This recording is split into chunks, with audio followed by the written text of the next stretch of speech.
Okay आज का अपना टॉपिक है electric field lines and their properties. We know that a point charge और a charge body makes electric field in its surrounding in all three dimensions. तीनों dimension में X, Y और Z, हर direction में electric field बनता है। Okay ये electric field के अंदर होता क्या है, इस इलेक्ट्रिक फील्ड के पास एक ताकत होती है इलेक्ट्रोस्टैटिक फोर्स लगाने की। जब भी हम कहीं से कोई पॉजिटिव टेस्ट चार्ज लेके अगर इस इलेक्ट्रिक फील्ड में आते हैं तो वो पॉजिटिव टेस्ट चार्ज क्या करता है, it will experience an electrostatic force.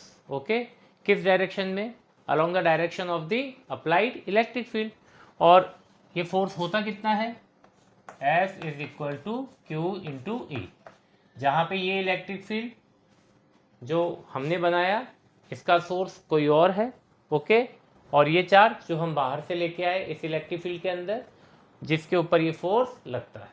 Okay तो इस फोर्स की एक डायरेक्शन होती है, जिस डायरेक्शन में ये चार्ज एक्सेलरेट करेगा। ओके ये फोर्स कौन सा फोर्स होता है, ये कैसे लगता है, this is a field force. ये फील्ड के थ्रू लगता है।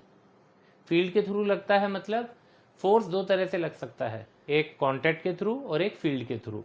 कांटेक्ट के थ्रू फोर्स कैसे लगता है, जैसे ये एक ऑब्जेक्ट है, हमने इसके सामने एक दूसरा ऑब्जेक्ट रखा और इन दोनों के बीच में ऐसे कांटेक्ट बनाया और ये फोर्स लगाया। तो ये फोर्स लगाने का जो मेथड है ये कैसा है, बाय कांटेक्ट। और एक दूसरा मेथड है बाय फील्ड। फील्ड के थ्रू भी फोर्स लगता है, जैसे ये ऑब्जेक्ट हमने ऐसे पकड़ा और इसको छोड़ दिया, ये नीचे की तरफ चलता है, नीचे की तरफ गिरता है। तो ये जब नीचे की तरफ एक्सेलरेट करता है तो इस पर ऑब्वियसली एक फोर्स लग रहा है। ये फोर्स किसने लगाया, इस फोर्स के लिए कोई नीचे से तो इससे किसी ने कांटेक्ट किया नहीं। तो हम ये मानते हैं कि इस सराउंडिंग में, इस रूम के अंदर एक फील्ड है। उस फील्ड के अंदर जो भी जिसके पास भी मास है वो हर चीज़ किधर जाती है, नीचे, वर्टिकली डाउनवर्ड। किस तरफ, सोर्स की तरफ। सोर्स कौन है, earth. So vertically downward towards the centre of the earth. तो इस रूम में हमारे चारों तरफ सराउंडिंग में अर्थ ने अपना एक फील्ड बना रखा है और उस फील्ड के थ्रू वो दूसरे मास पे क्या करती है, फोर्स लगाती है। अर्थ के खुद के पास भी मास है और जो फोर्स एक्सपीरियंस कर रहा है उसके पास भी मास है। ओके तो अर्थ जो दूसरे मास से फोर्स लगा रही है ये कांटेक्ट वाला फोर्स नहीं लगा रही है, ये फील्ड वाला फोर्स लगा रही है। ऐसे ही एक इलेक्ट्रिक चार्ज अपने सराउंडिंग में इलेक्ट्रिक फील्ड बना लेता है। उस इलेक्ट्रिक फील्ड को तो हम देख नहीं सकते लेकिन उसके इफेक्ट को देख सकते हैं। आप एक टेस्ट चार्ज लेके आइए, उस फील्ड पे रखिए, वो टेस्ट चार्ज एक डायरेक्शन में एक्सेलरेट करता है इलेक्ट्रिक फील्ड की डायरेक्शन में। तो हम ये कह सकते हैं कि जो चार्ज पार्टिकल है जो अपने सराउंडिंग में इलेक्ट्रिक फील्ड बना रहा है वो इलेक्ट्रिक फील्ड दूसरे चार्ज पे फील्ड फोर्स लगाता है। ओके तो आज का हमारा जो ऑब्जेक्टिव है, जो मोटिव है वो यही है, इस फील्ड के कैरेक्टरिस्टिक्स क्या हैं उनको स्टडी करना। ओके तो सबसे पहली चीज इलेक्ट्रिक फील्ड लाइंस। जो ये फील्ड है जिसको हम देख नहीं सकते, इसके लिए फेराडे, एक साइंटिस्ट थे माइकल फेराडे, उन्होंने एक इमेजनरी डिज़ाइन, एक पैटर्न बनाया इस फील्ड को समझने के लिए। उसको उन्होंने ड्रॉ किया, उसकी ड्राइंग बनाई, इस फील्ड की ड्राइंग बनाई। ओके तो इसको हमने स्टडी करना है। ये इमेजनरी कॉन्सेप्ट तो नहीं है लेकिन हाँ ये जो ड्राइंग वगैरह हम बनाएंगे ये सारी इमेजनरी होती है, बट ये कॉन्सेप्ट रियल है और इनका जो इफेक्ट है वो भी रियल है।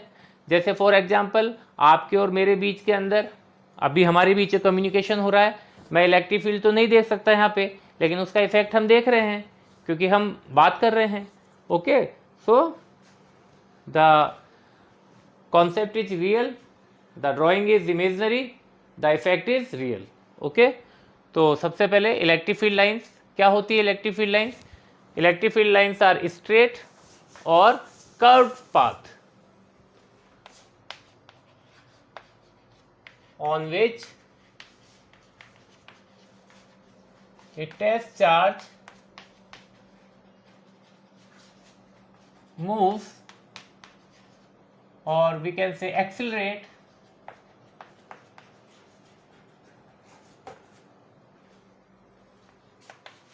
if it is allowed to do so. Test charge, एक बात का ध्यान रखिए, जब भी हम टेस्ट चार्ज कहते हैं तो हम पॉजिटिव चार्ज की ही बात करते हैं, ये बात ध्यान रखिएगा। हम ये नहीं कहते पॉजिटिव टेस्ट चार्ज। अगर बोल दे पॉजिटिव टेस्ट चार्ज तो अच्छी बात है, लेकिन लेंदी हो जाता है, इसलिए हम सिंपल एक चार्ज कहते हैं या सिंपल टेस्ट चार्ज कहते हैं। तो हमने समझ लेना है कि टेस्ट चार्ज मतलब पॉजिटिव चार्ज की बात कर रहे हैं।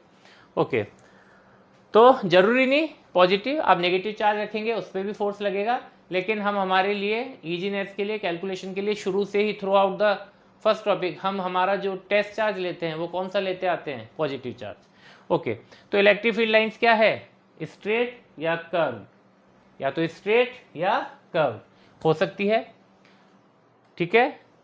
ओके, ये एक इमेजनरी विजुअलाइजेशन है। This field lines are imaginary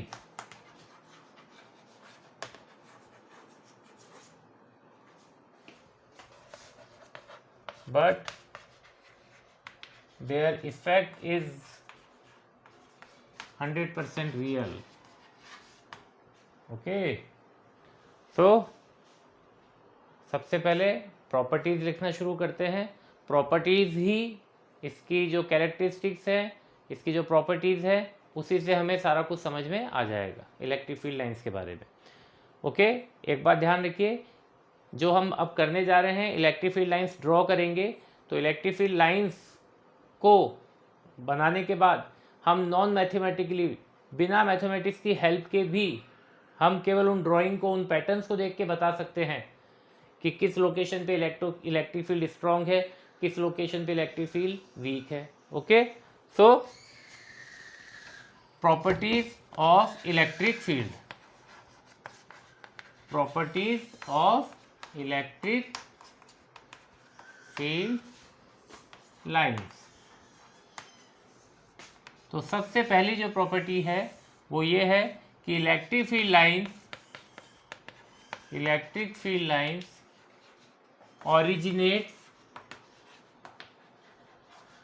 originates or you can say starts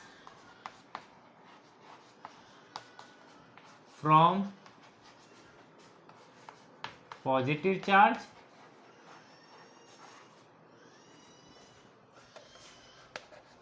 and terminates or you can say ends, खत्म होती है at negative charge।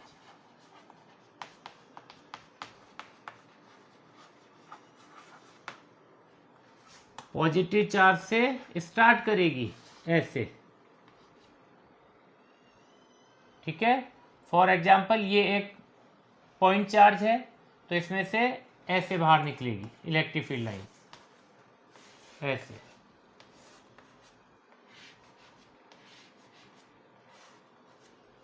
चूंकि ये ग्रीन बोर्ड तो 2 डायमेंशनल सरफेस है, इस पे हम 3 डायमेंशनल ड्राइंग बना नहीं सकते, तो ध्यान रखिए इसमें इलेक्ट्रिक फील्ड लाइंस बाहर की तरफ भी आ रही हैं, ऐसे ऐसे ऐसे, अंदर की तरफ भी जा रही हैं electric field lines. Okay, so positive से बाहर जाती हैं और नेगेटिव से, नेगेटिव चार्ज में अंदर आती हैं।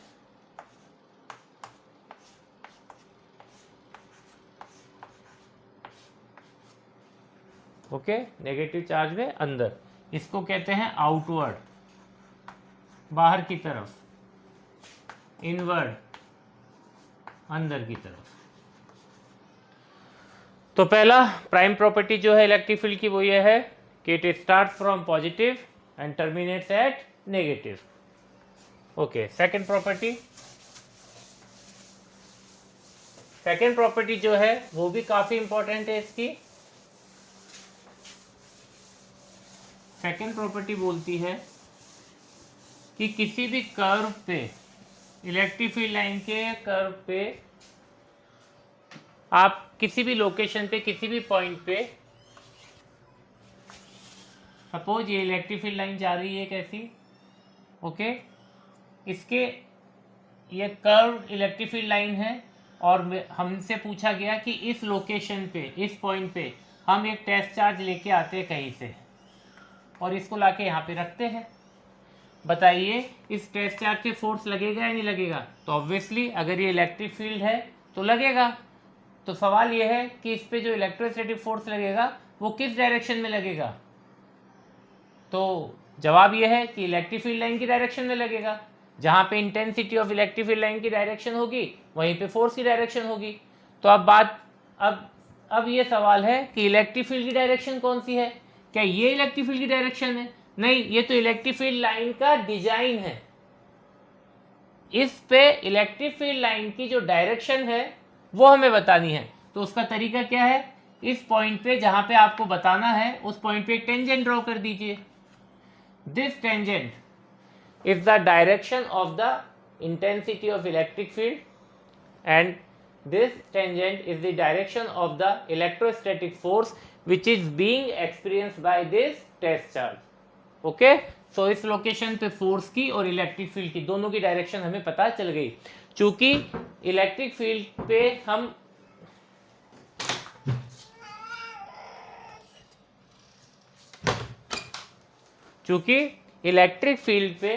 इलेक्ट्रिक फील्ड लाइन पे हम फोर्स की डायरेक्शन भी बता रहे हैं इलेक्ट्रिक फील्ड लाइंस की हेल्प से, इसलिए इलेक्ट्रिक फील्ड लाइंस को इलेक्ट्रिक लाइंस ऑफ फोर्स भी कहा जाता है। Okay, so the tangent drawn at any point on the electric field line will show the direction of the electrostatic force at that location. Okay, so this is the direction of electric field, this is the direction of force. Okay, तो second point क्या है, the tangent drawn at any point on the field line, electric field line, gives the direction of electrostatic force and intensity of electric field at that point. Okay, so this is our second point. Third point,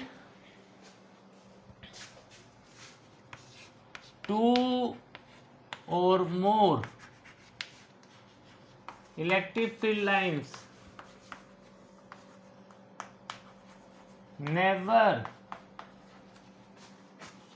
cross or intersect each other.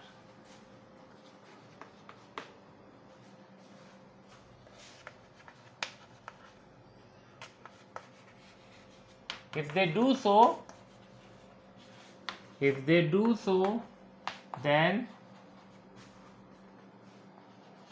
at that single point of intersection,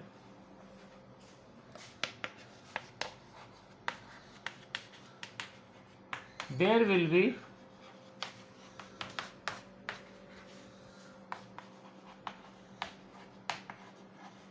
two directions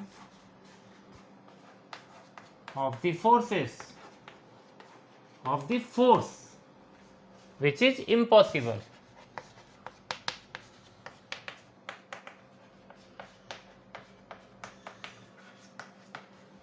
ये एक electric field line, ये दूसरी।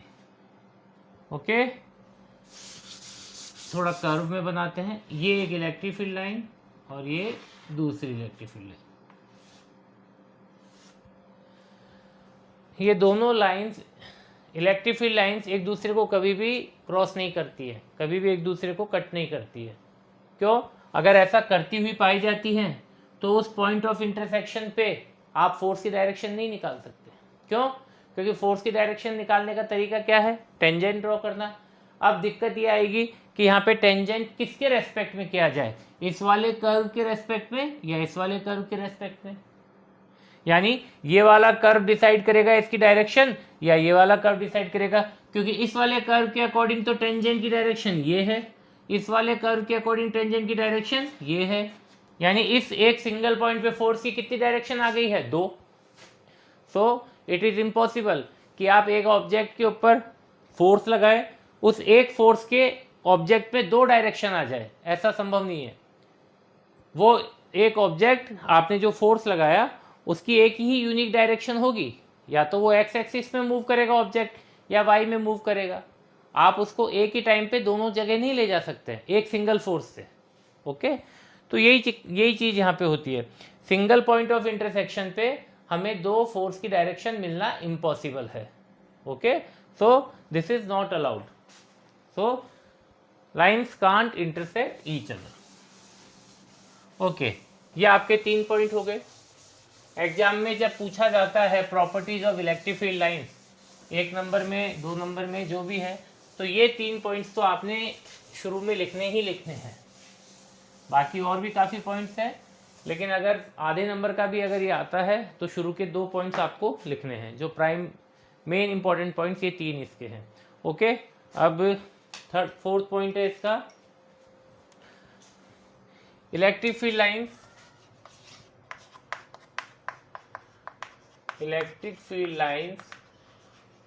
are discontinuous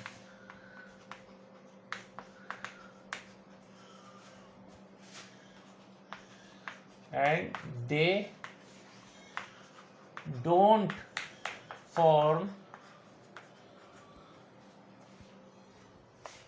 a closed loop। Okay, जो electric field lines है ये discontinuous है। Continuous क्यों नहीं है? कंटिन्यूस किसको कहेंगे हम? कंटिन्यूस लूप किसको कहेंगे? क्लोज लूप किसको कहेंगे? तो देखिए, ये एक पॉइंट है, यहाँ से चलना शुरू किया और वापस घूम के यहीं पे आके रुकते हैं। हमारा स्टार्टिंग पॉइंट और एंडिंग पॉइंट एक ही है। अगर ऐसी सिचुएशन है तो हम कभी नहीं पता कर सकते कि हमारा स्टार्टिंग पॉइंट कौन सा है, एंड पॉइंट कौन सा है। अगर इसको स्टार्टिंग पॉइंट कहते हैं तो यही तो एंड भी हो रहा है, तो एंडिंग पॉइंट भी यही हुआ। तो ऐसी सिचुएशन में जो पाथ है वो कैसा है? कंटिन्यूअस और क्लोज्ड। लेकिन इलेक्ट्रिक फील्ड के अंदर क्या होता है? स्टार्ट कहाँ से होती है? पॉजिटिव से। क्या वापस टर्मिनेट होती है पॉजिटिव पे? नहीं। कहाँ पे टर्मिनेट होती है, कहाँ पे खत्म होती है? नेगेटिव पे। एक लाइन निकली पॉजिटिव से, नेगेटिव पे खत्म हो गई। फिर हमें दिखता है ऐसे नीचे से पॉजिटिव की तरफ, लेकिन आप जब एरो देखेंगे तो पता चलेगा कि वो एरो किस तरफ जा रहा है? पॉजिटिव से नेगेटिव की तरफ। ओके, तो पॉजिटिव से नेगेटिव की तरफ सारे एरोज जाते हैं, नेगेटिव से पॉजिटिव की तरफ नहीं जाता। अगर ऐसा होता तो हम कहते कि जहां से शुरू हुआ वहीं पे खत्म हुआ, तो ये क्लोज लूप बनता। बट ऐसा इलेक्ट्रिक फील्ड लाइंस के केस में नहीं है। स्टार्टिंग पॉइंट अलग है और एंडिंग पॉइंट अलग है। ओके, तो इसलिए ध्यान रखिए, they never form close loop. But magnetic field lines बनाती है। इलेक्ट्रिक फील्ड लाइंस ये ऐसे निकली और ये नेगेटिव में खत्म हो गई। ओके, क्लोज लूप बना? नहीं बना।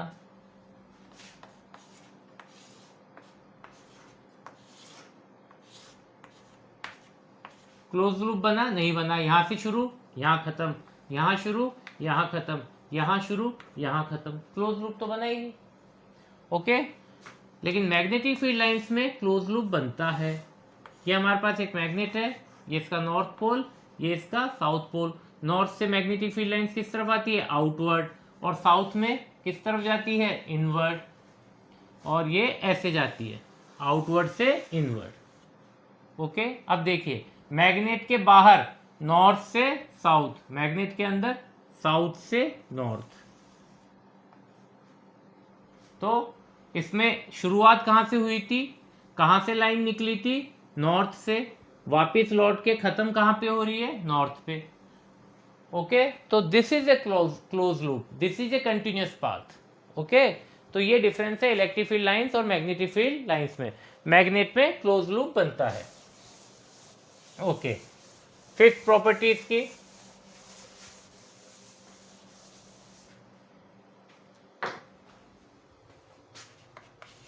the number of electric field lines emanating from a charged body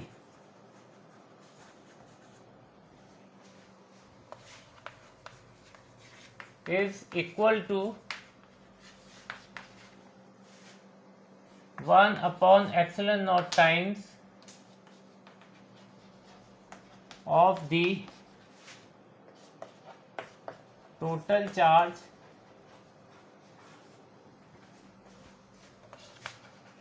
contained by that body। इसका मतलब क्या है, एक चार्ज बॉडी है ये भी,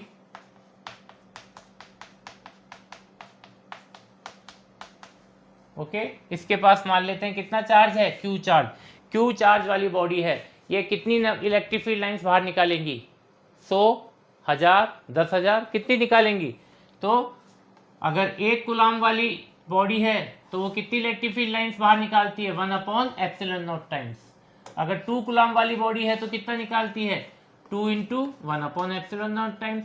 ऐसे ही क्यू चार्ज अगर है तो कितना electric field lines, number of electric field lines बाहर एमिट करेंगी, Q upon epsilon naught. So number of electric field lines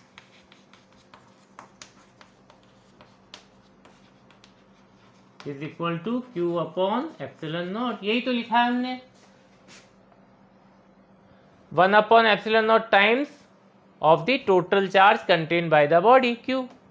तो Q into 1 upon epsilon not, ये हमें बताती है कि इसमें से कितनी इलेक्ट्रिक फील्ड लाइंस बाहर निकलेंगी। ओके इसके बाद 6 point,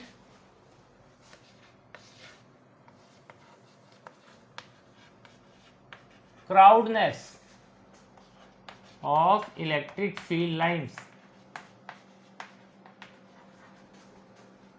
shows the strength of the field, strength of the electric field।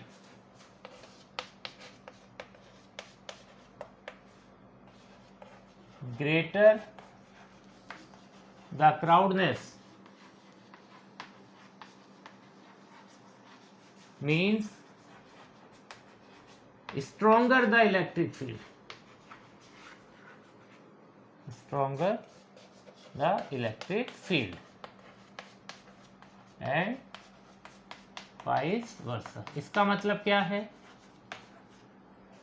इसका मतलब ये है कि जो इलेक्ट्रिक फील्ड लाइंस है उनकी डेंसिटी को देखकर हम ये बता सकते हैं, नॉन मैथमेटिकली हम बता सकते हैं कि यहाँ पे इलेक्ट्रिक फील्ड स्ट्रांग है, यहाँ पे इलेक्ट्रिक फील्ड वीक है। इसके लिए हमें कोई फॉर्मूले की जरूरत नहीं है। जैसे फिजिक्स में फॉर्मूला है इलेक्ट्रिक फील्ड का Q अपॉन आर स्क्वायर। यहाँ से 5 मीटर पे आपने इलेक्ट्रिक फील्ड निकाला 100, डिस्टेंस को आपने कर दिया डबल 10, इलेक्ट्रिक फील्ड हो गया कम, और डिस्टेंस बढ़ा दिया और इलेक्ट्रिक फील्ड कम हो गया। तो ये तो आप मैथमेटिक्स से करते हैं। ओके क्या बिना मैथमेटिक्स की हेल्प के केवल पिक्चर देखकर, ड्राइंग देखकर हम बता सकते हैं कि कहाँ पे इलेक्ट्रिक फील्ड ज़्यादा मिलेगा, कहाँ पे इलेक्ट्रिक फील्ड कम मिलेगा? तो हाँ हम बता सकते हैं।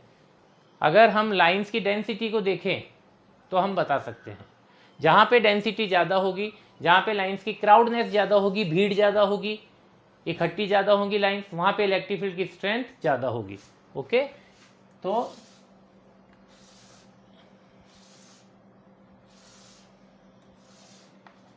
ये इलेक्ट्रिक फील्ड लाइंस हैं सारी। यहाँ पे कुछ इलेक्ट्रिक फील्ड बनता है, यहाँ पे भी बनता है, यहाँ पे भी बनता है। ये वेरिएबल इलेक्ट्रिक फील्ड है, यहाँ पे अलग वैल्यू होगी, यहाँ पे अलग होगी, यहाँ पे अलग होगी। सपोज यहाँ पे हमने इलेक्ट्रिक फील्ड चेक किया तो ये जो क्राउडनेस ज़्यादा है यहाँ पे, तो इसका मतलब यहाँ पे इलेक्ट्रिक फील्ड की स्ट्रेंथ, इलेक्ट्रिक फील्ड का मैग्नीट्यूड ज़्यादा होगा। चेक कर लेते हैं। हमने एक सर्कुलर चार्ज बॉडी ली, जैसे सपोज रिंग, इस रिंग के ऊपर हमने क्यू चार्ज रखा, ठीक है, इस रिंग के ऊपर क्यू चार्ज रखा। यहाँ पे रिंग के ऊपर फोर्स लगता है F is equal to Q into E1। Okay electric field E1, ये E1 इलेक्ट्रिक फील्ड ये 3 लाइंस के कारण है। अब इसी को हम आगे ले जाके यहाँ पे रखते हैं, इसी रिंग को, कितना चार्ज है रिंग पे, Q। यहाँ पे कितना फोर्स लगता है, F is equal to Q E2। E2 यहाँ का इलेक्ट्रिक फील्ड, E1 यहाँ का electric field. E1 electric field कितनी लाइंस मिलके बना रही है, 3 लाइंस मिलके। और E2 जो इलेक्ट्रिक फील्ड है वो कितनी लाइंस मिलके बना रही है, एक सिंगल लाइन बना रही है। ओके, इन तीनों लाइंस का, इनका सबका सोर्स तो एक ही है। ओके, तो ये वाला जो इलेक्ट्रिक फील्ड है ये केवल एक ही लाइन बनाती है। इस इलेक्ट्रिक फील्ड को बनाने के लिए हमारे पास केवल यहाँ पे एक ही लाइन है, तो इस रिंग के ऊपर यहाँ पे एक ही लाइन फोर्स लगा रही है, और जबकि यहाँ पे कितनी लाइन फोर्स लगा रही थी, तीन लाइंस। तो ये वाला फोर्स जो F1 फोर्स है वो क्राउडनेस ज्यादा होने के कारण F2 से ज्यादा स्ट्रॉन्ग है। ओके, इसकी रीजनिंग क्या है, क्राउडनेस ज्यादा होने के कारण E1 E2 से ज्यादा है। ओके, जैसे यहां पे देखो इसकी इलेक्ट्रिक फील्ड इंटेंसिटी है E1, ऐसे ही ये दूसरा है, ये है E2 और एक ये है E3। तो बताइए इसमें किसकी इंटेंसिटी ज़्यादा होगी, किसकी ताकत ज़्यादा होगी, स्ट्रेंथ किसकी ज़्यादा होगी, इलेक्ट्रिक फील्ड की। तो क्राउडनेस देखिए यहाँ पे भीड़ ज़्यादा है। अगर हम यहाँ पे एक पर्टिकुलर वॉल्यूम निकाले, जैसे 1 मीटर क्यूब का हमने वॉल्यूम लिया, 1 सेंटीमीटर क्यूब का वॉल्यूम लिया, तो उसमें देखते हैं यहाँ पे 3-4 लाइन्स आ रही हैं, यहाँ पे 2 ही आ रही है और यहाँ पे 1 ही आ रही है। तो हम क्या कहेंगे कि E1 is more than E2 is more than E3। Okay, crowdness ज़्यादा होने से, डेंसिटी ज़्यादा होने से इलेक्ट्रिक फील्ड ज़्यादा स्ट्रॉन्ग बनता है। ओके, तो ये तो हम पिक्चर देख के भी बता सकते हैं कहाँ पे इलेक्ट्रिक फील्ड ज़्यादा है, कहाँ पे इलेक्ट्रिक फील्ड कम है। ओके, नाउ नेक्स्ट पॉइंट, जो इलेक्ट्रिक फील्ड लाइंस होती हैं वो अपनी लेंथ की डायरेक्शन में छोटा होना चाहती है, ये भी एक उनकी प्रॉपर्टी है। Electric field lines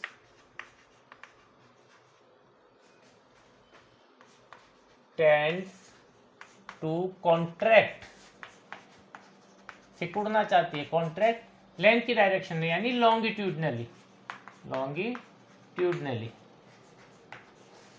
in the direction of length. इसको कहते हैं in the direction of length. Okay, and this is the cause,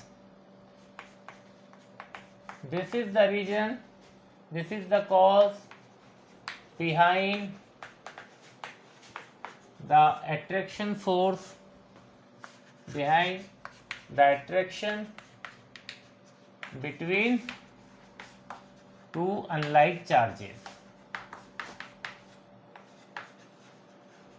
unlike charges के बीच में जो अट्रैक्शन होता है उसके पीछे कारण यही है कि जो इलेक्ट्रिक फील्ड लाइंस है वो लेंथ की डायरेक्शन में क्या करना चाहती है, सिकुड़ना चाहती है, अपने आप को छोटा करना चाहती है। और छोटा करने के लिए जब वो सिकुड़ना चाहती हैं, छोटा करना चाहती है, तो ऑब्वियसली इन दोनों को पास आना पड़ेगा, प्लस और माइनस को। तो इसी को हम कहते हैं attraction between unlike charges. Okay, इसी में दूसरी चीज देखो, electric field lines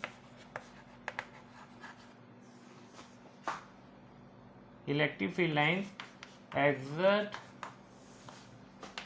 lateral pressure onto each other,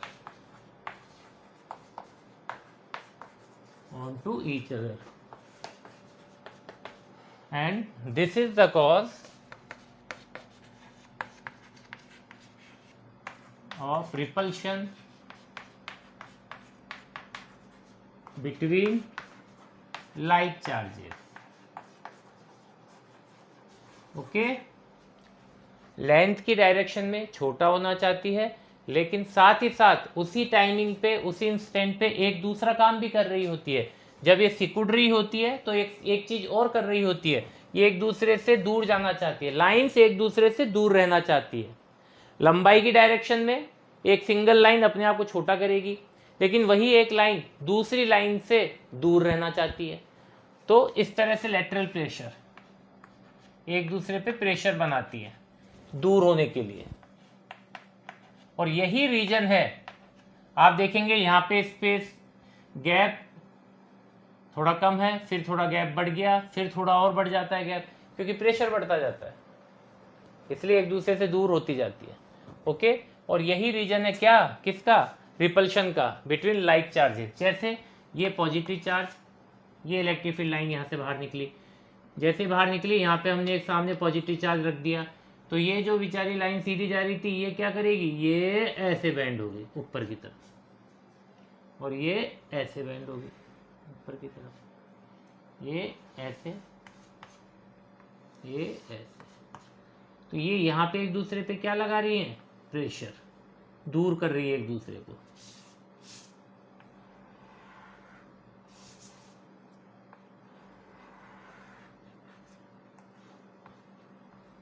repelling each other, pressure, lateral pressure लगा रही है। ओके, तो this is the cause of repulsion between like charges. Okay, ठीक है, तो ये गैप क्यों बड़ा होता है, प्रेशर के कारण, और लेंथ की डायरेक्शन में छोटा होना चाहती है, लेंथ की डायरेक्शन में छोटा होके प्लस और माइनस को पास लाना चाहती है, और एक दूसरे पे ऐसे क्या करना चाहती है, ट्रांसवर्सली क्या करना चाहती है, प्रेशर लगा के लाइन से एक दूसरे को अपने आप से दूर करना चाहती है। तो रिपल्शन और अट्रैक्शन, उसके पीछे की जो रीजनिंग है वो ये है। ओके, इसके बाद next, okay, next point is electric field lines originate and terminate at the right angle, at the right angle of the charge surface.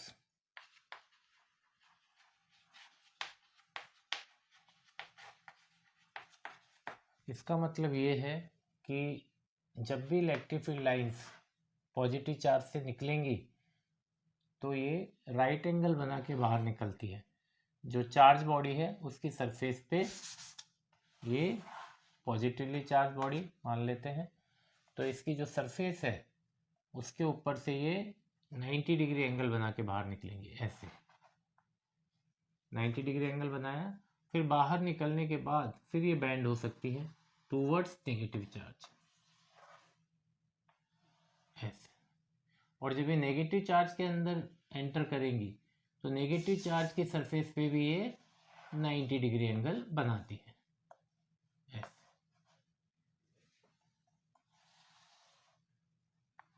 90 degree angle बना के ओरिजिनेट हो रही है, 90 डिग्री एंगल बना के ही टर्मिनेट होंगी। ओके, सो लाइक दिस, फिर ये बैंड होती है ऐसे। तो इलेक्ट्रिक फील्ड लाइंस जो होती है वो कोई सी भी चार्ज बॉडी हो, चाहे रेगुलर शेप की हो चाहे इरेगुलर शेप की हो, वो टर्मिनेट होंगी या ओरिजिनेट होंगी by making 90 degree angle. For example, अगर सपोज ये कुछ इस तरह की बॉडी है, चार्ज बॉडी,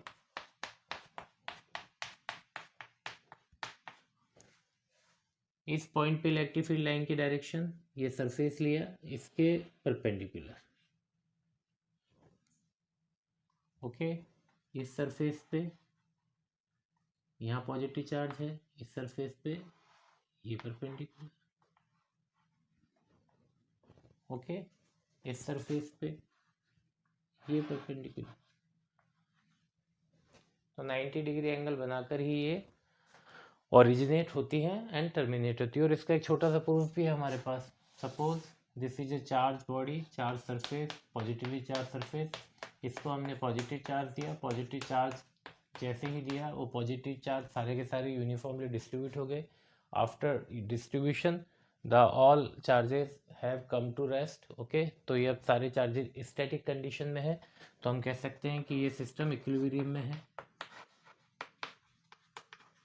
यानी अब इसमें से कोई भी चार्ज ना राइट को मूव कर रहा है ना लेफ्ट को मूव कर रहा है, सबके बीच का टेंशन, सबके बीच का रिपल्शन वाला जो फोर्स है वो सैचुरेट हो चुका है एक तरह से, ठीक है। नाउ मान लेते हैं, थोड़ी देर के लिए मान लेते हैं कि ये जो सरफेस है इस पे electric field line 90 degree angle नहीं बनाती, थीटा एंगल बनाती है। कितना एंगल बनाती है? थीटा एंगल बनाती है। अगर ये थीटा एंगल बनाती है, electric field is a vector quantity, it will have two components, one in horizontal direction and another one is in vertical direction. इसका मैग्नीट्यूड, अगर इलेक्ट्रिक फील्ड का मैग्नीट्यूड अगर E है तो थीटा के साथ वाला जो कंपोनेंट है उसका मैग्नीट्यूड कितना होगा? E cos theta. Vertical component कितना होगा? E sin theta. इस डायरेक्शन में electric field E sin theta काम कर रहा है, इस डायरेक्शन में electric field E cos theta काम कर रहा है। तो इस डायरेक्शन में जो इलेक्ट्रिक फील्ड काम कर रहा है उसके कारण इस डायरेक्शन में फोर्स कितना लगेगा? F is equal to Q into E cos theta. Okay, यहाँ पे फोर्स कितना लगेगा? Q into E cos theta. और इस डायरेक्शन में फोर्स कितना लगेगा? F is equal to Q into E sine theta. Okay, अगर ये वाला चार्ज Q चार्ज है तो इस Q चार्ज पे हॉरिजॉन्टल डायरेक्शन में इलेक्ट्रिक फील्ड कितना लग रहा है? E cos theta. इसके कारण फोर्स कितना लग रहा है? QE cos theta. Vertical QE sin theta force लग रहा है। वर्टिकल वाले कंपोनेंट को इसका वेट जो है, चार्ज के पास मास भी होता है, we know charge is the characteristics of a material of a mass. तो इसके पास मास भी है, अगर इसके पास मास है तो इसके ऊपर ग्रेविटी का भी फोर्स लग रहा होगा, तो वो वाला फोर्स इसको बैलेंस कर देगा। तो इस वाले कंपोनेंट का तो यहाँ रोल ही खत्म हो गया। ओके, अब बचा केवल ये वाला कंपोनेंट। इस कंपोनेंट का यहाँ पे इफेक्ट है कि नहीं है? तो हमें पता है ये चार्ज किस कंडीशन में है? इक्विलिब्रियम में है, रेस्ट में है। तो इसका मतलब जो क्यू ई कॉस थीटा है उसका इधर कितना इफेक्ट है? जीरो। अगर क्यू ई कॉस थीटा का इफेक्ट यहाँ जीरो है, जहाँ पे क्यू तो जीरो है नहीं क्योंकि चार्ज और एडजस्ट करता है, चार्ज है तो इलेक्ट्रिक फील्ड भी है, तो फिर बचा क्या? Cos theta. Cos theta is equal to zero, theta is equal to 90 degree. So we can say that this electric field at this surface, the direction of electric field will not be like this, the direction of electric field will be like this, 90 degree. Okay, so this is the actual direction of the intensity of the electric field at any surface, any charge surface. Okay, so ये एक छोटा सा proof है हमारे पास। Now next, वापिस से एक बात ध्यान रखना, शेप कैसी भी हो सकती है। इसमें एक छोटी सी एक एग्जांपल और ले लेते हैं। जैसे ये एक स्फीयर है, स्फीयर के केस में सॉलिड स्फीयर, कंडक्टिंग स्फीयर, इसमें चार्जेस आउटर सरफेस पे रहेंगे। यहाँ पे इलेक्ट्रिक फील्ड लाइंस कैसे निकलती है बाहर? Radially outward. ओके, ऐसे ऐसे। तो ये जो है, ये क्या लग रहा है अपने को देखने से? These are radius.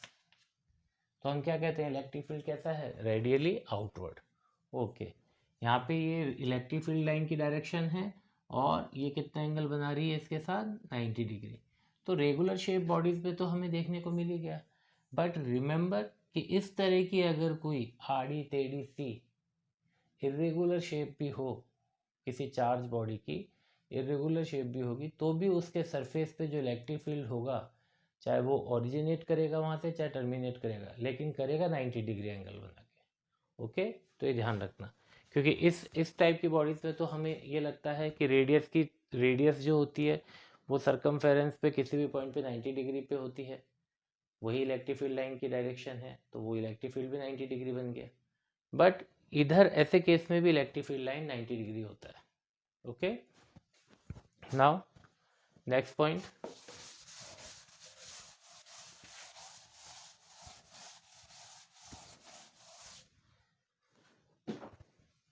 Next point है नो इनसाइड ए कंडक्टर,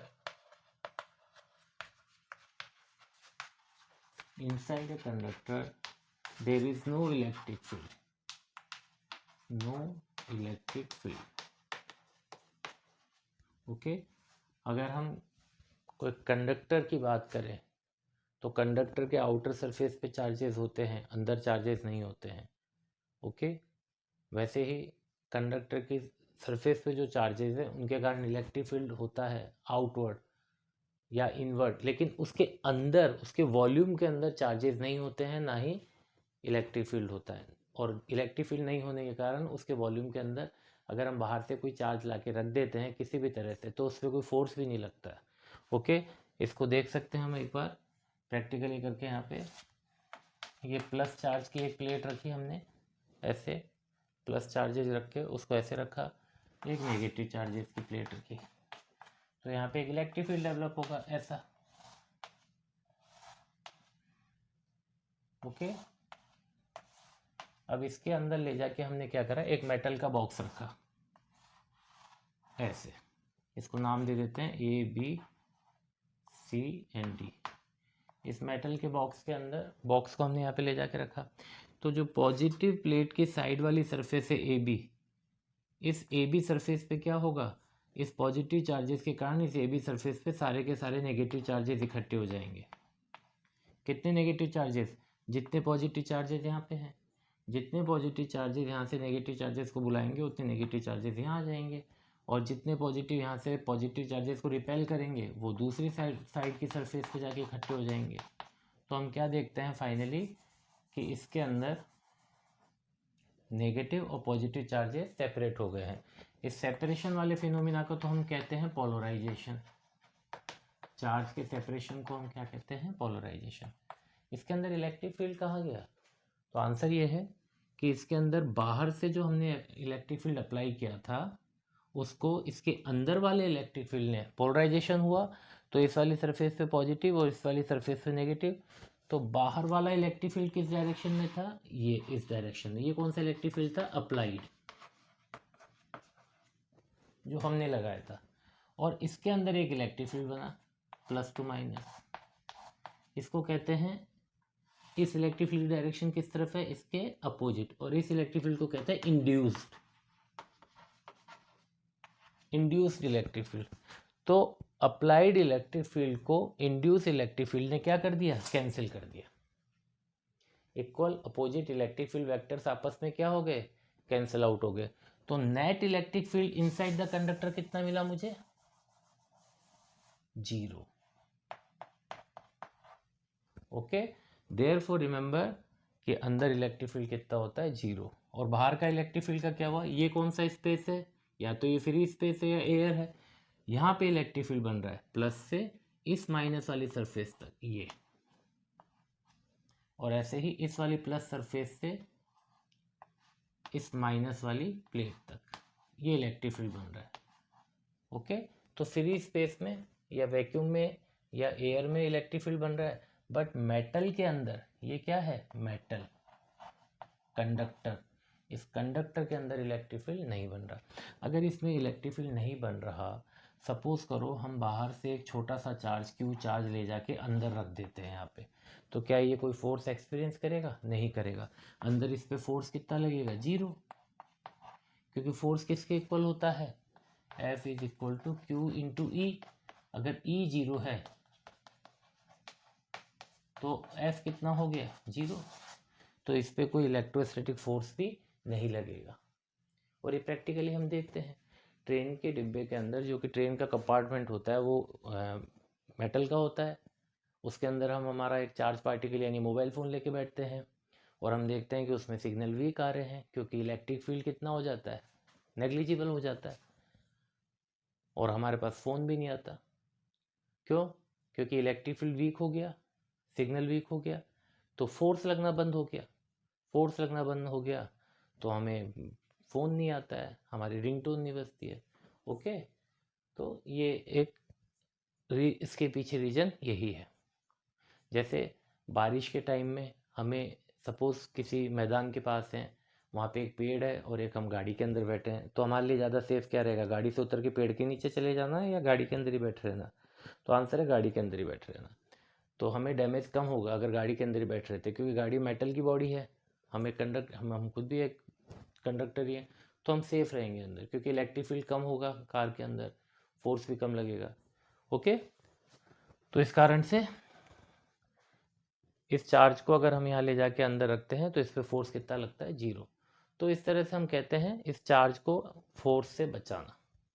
इस प्रोसेस को कहते हैं, इस क्यू चार्ज को अंदर लेके गए, इस इलेक्ट्रिक फील्ड के अंदर लेके गए, इस डिब्बे के अंदर, मेटल के बॉक्स के अंदर, और इस पे फोर्स नहीं लगने दिया, तो इस प्रोसेस को कहते हैं इलेक्ट्रोस्टैटिक शील्डिंग।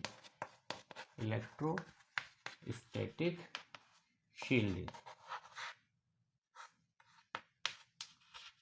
इसको हमने शील्ड कर दिया, बचा दिया, किससे? इस इलेक्ट्रिक फील्ड से, इस फोर्स से। Okay, so remember one thing, there is no electric field inside a conductor. Okay, अब next, variable and uniform electric field, ये क्या चीज होती है? ये भी एक कैरेक्टर है, वेरिएबल और uniform electric field. Variable electric field, variable electric field जिसमें जो इलेक्ट्रिक फील्ड का मैग्नीट्यूड है, इलेक्ट्रिक फील्ड की जो स्ट्रेंथ है विथ रेस्पेक्ट टू लोकेशन, वो कंटिन्यूसली चेंज होती रहती है। या फिर इलेक्ट्रिक फील्ड का मैग्नीट्यूड चेंज नहीं हो रहा हो, लेकिन इलेक्ट्रिक फील्ड की डायरेक्शन चेंज हो रही हो, तो भी वो कैसा इलेक्ट्रिक फील्ड है? वेरिएबल इलेक्ट्रिक फील्ड है। क्योंकि इलेक्ट्रिक फील्ड एक वेक्टर क्वांटिटी है, इसके पास दो चीज़ें हैं, मैग्नीट्यूड और डायरेक्शन, दोनों में से कोई भी एक चीज़ चेंज होगी तो ये वेरिएबल इलेक्ट्रिक फील्ड होगा, या दोनों चेंज होगी तो वेरिएबल होगा ही। ठीक है, तो वेरिएबल इलेक्ट्रिक फील्ड मतलब the electric field in which at each and every point, every location, the electric field strength is changing continuously or its direction is changing continuously. Okay, दूसरा होता है uniform electric field. Uniform electric field के लिए just इसका उल्टा, ना तो magnitude में चेंज होगा, ना ही डायरेक्शन में कोई चेंज होगा। Okay, with respect to location. Variable electric field का एग्जांपल पॉइंट चार्ज। ये इलेक्ट्रिक फील्ड की डायरेक्शन होती है पॉइंट चार्ज के केस में, तो इस लोकेशन पे इलेक्ट्रिक फील्ड की डायरेक्शन वर्टिकली डाउनवर्ड, इस लोकेशन पे electric field direction vertically upward, इस डायरेक्शन में इधर जा रहा है। ओके, इधर इस पॉइंट पे ये डायरेक्शन इस तरफ हो गई, तो डायरेक्शन अलग अलग हो गई। मैग्नीट्यूड देख लीजिए, यहाँ पे इलेक्ट्रिक फील्ड की वैल्यू ज़्यादा है, जैसे जैसे दूर होते जा रहे हैं सोर्स चार्ज से, इलेक्ट्रिक फील्ड की वैल्यू कम होती जा रही है, तो मैग्नीट्यूड में भी डिफरेंस आ गया, डायरेक्शन में डिफरेंस, मैग्नीट्यूड में difference with respect to location. Okay, so this is a variable electric field. okay, uniform electric field, अभी हमने बनाया था प्लेट, पॉजिटिव प्लेट यहाँ रखी है, नेगेटिव प्लेट यहाँ रखी है, दोनों के बीच में जो इलेक्ट्रिक फील्ड प्रोड्यूस होगा that will be uniform electric field. और यूनिफॉर्म इलेक्ट्रिक फील्ड का जो डिजाइन है वो कैसा होता है? सारी लाइंस आपस में पैरेलल होनी चाहिए और सबके बीच का gap, all lines should be parallel and equidistant from each other, सबके बीच का गैप भी कैसा होना चाहिए? सेम होना चाहिए। तो इस तरह का अगर हमें डिजाइन कहीं देखने को मिलता है तो हम कहेंगे this represents a uniform electric field. Okay, ये हो गया। Last and final, shapes of different types of electric field associated with different types of charge distribution,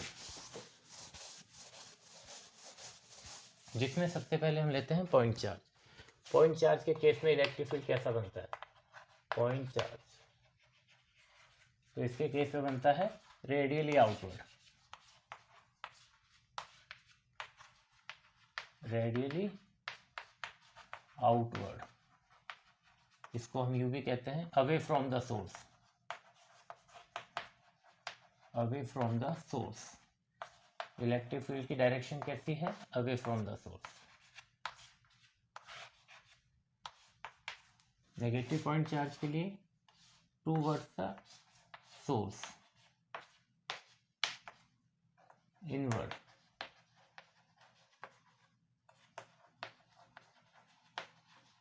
towards the source. Okay, दूसरा लीनियर चार्ज। लीनियर चार्ज में electric field की direction, ये linear charge को uniformly distribute कर दिया एक conducting wire के ऊपर। अब इसको देखो, ये बहुत सारे, एक लाइन किससे बनती है? बहुत सारे पॉइंट्स को अगर हम मिला देते हैं तो वो एक लाइन बनती है, तो यहाँ पे बहुत सारे पॉइंट चार्जेस को मिलाया तो एक लीनियर चार्ज बन गया। तो इन पॉइंट चार्जेस का इंडिविजुअल बना दीजिए इलेक्ट्रिक फील्ड। इस पॉइंट चार्ज का ये वाला बनेगा रेडियली आउटवर्ड, 3 डायमेंशनल, अंदर भी है, बाहर भी है, दाएं भी है, लेफ्ट भी है। ऐसे ही इस वाले का बनेगा,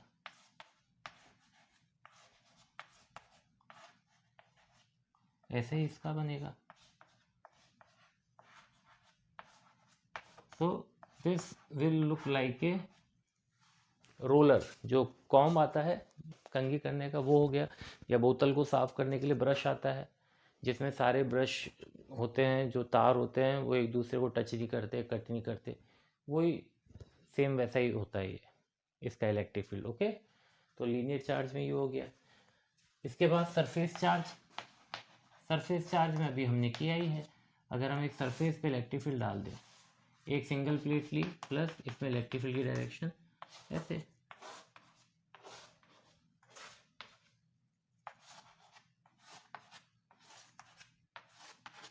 this is A plate not a line. ये ऐसी प्लेट है, इस पे से प्लस प्लस प्लस चार्जेस रखे हैं, इसका हम साइड व्यू देख रहे हैं। तो ये अपनी इधर ऐसे इलेक्ट्रिक फील्ड बनाएगा यूनिफॉर्म, इधर भी बना रहा है uniform. Okay, so this is surface charge. लेकिन ज़्यादातर हम इसको माइनस के साथ में दिखाते हैं, तो यहाँ पे माइनस की प्लेट रख दीजिए। तो ये प्लस से किस तरफ जा रहा है, माइनस की तरफ। ये सरफेस हो गया। वॉल्यूमेट्रिक के लिए सरफेस का एक और एग्जाम्पल है, वो भी देख लीजिए। सरफेस चार्ज डिस्ट्रीब्यूशन का एक और एग्जाम्पल है, uniform electric field surface charge का ही है। एक सरफेस चार्ज का और एग्जाम्पल है, डेट इज कंडक्टिंग स्फीयर। ये एक सॉलिड कंडक्टर है या होलो कंडक्टर है, कोई फर्क नहीं पड़ता, क्योंकि हमें पता है कि कंडक्टर चाहे सॉलिड हो चाहे होलो हो, चार्जेस तो कहाँ रहते हैं, आउटर सरफेस पे। और इसके पीछे कारण क्या है कि similar charges always wants to repel each other. और ये मटेरियल यानी कंडक्टर चार्जेस के मोशन को, चार्जेस के फ्लो को अलाउ करता है। तो चार्ज एक दूसरे से दूर जाना चाहते हैं सिमिलर होने के कारण, और उनको जाना कौन अलाउ कर रहा है, ये कंडक्टर। ओके, कितना दूर जाना चाहते हैं, जितना दूर जा सकते हैं। कितना दूर जा सकते हैं, जितना मैक्सिमम साइज है कंडक्टर का। तो आउटर सरफेस पे आके रुक गए सबके सब, क्योंकि बाहर फिर एयर है, air is not a conductor. Okay, तो यहाँ पे आके रुक गए चार्जेस। तो चाहे आप इसके वॉल्यूम में चार्जेस दे दीजिए, सॉलिड कंडक्टर के आप वॉल्यूम में इंजेक्ट कर दीजिए चार्जेस, वो चार्जेस अपने आप रिपल्शन के कारण कहाँ जाएंगे, बाहर आ जाएंगे सरफेस पर, आउटर सरफेस पे। तो ये सरफेस के कारण जो इलेक्ट्रिक फील्ड बनेगा, सरफेस के कारण इसके कारण जो इलेक्ट्रिक फील्ड बनेगा वो कैसा होगा, वो पॉइंट चार्ज के जैसा ही होगा। क्यों, क्योंकि अगर हम इसको देखें, अगर हम इसको देखते हैं तो अभी तो स्फीयर दिख रहा है, लेकिन जैसे जैसे अगर हम दूर होते जाएंगे, ऑब्जर्वेशन डिस्टेंस बढ़ाते जाएंगे, तो ये हमारे लिए क्या बन जाएगा, पॉइंट बन जाएगा। तो हमें क्या लगेगा कि ये सारे चार्जेस कहाँ पे कंसंट्रेटेड है, इसके सेंटर पे, एक के ऊपर एक। तो ये क्या बन जाएगा, एक पॉइंट सिंगल चार्ज, एक पॉइंट सिंगल चार्ज। ओके, उस केस में इलेक्ट्रिक फील्ड लाइंस कैसी होगी, रेडियली आउटवर्ड।